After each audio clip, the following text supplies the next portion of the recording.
लोकसभा निवडणुकीमध्ये महायुतीला मोठ्या पराभवाला सामोरं जावं लागलं।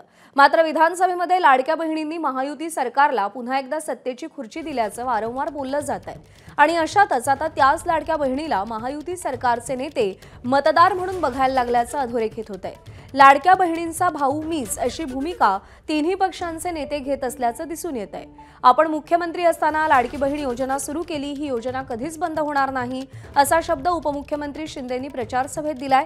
तर देवा भाऊ आहे तोपर्यंत लाडकी बहीण योजना कधीच बंद होणार नाही असं आश्वासन मुख्यमंत्री देवेंद्र फडणवीसांनी प्रचारावेळी दिलंय।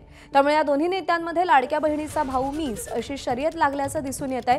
त्यामुळे विधानसभेप्रमाणे लाडक्या बहिणी महायुतीला कौल देणार का हे पाहणं महत्त्वाचं आहे।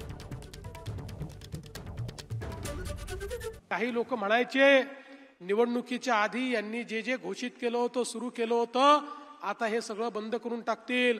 यांना 2/3 या ठिकाणी बहुमत मिळालेलं आहे। काही लोक सांगायचे आता लाडकी बहिणीची योजना बंद होणार। 1 वर्ष झालं ही योजना आम्ही सुरूच ठेवली, ती बंद केली नाही। आणि माझ्या बहिणींना सांगतो, जोपर्यंत तुमचा देवाभाऊ मुख्यमंत्री आहे ही योजना कधीच बंद होणार नाही। बहिणींची योजना सुरूच राहील। एकनाथ शिंदे शब्द देतो तो पाळतो। जसा लाडकी बहीण योजना शब्द दिला तो पाळला। या पुढे देखील कधीही तुमची योजना बंद होणार नाही हे मी सांगितलेलं आहे। आणि म्हणून जो शब्द मी देतो तो पाळतो आणि म्हणून माझ्यावर विश्वास ठेवा।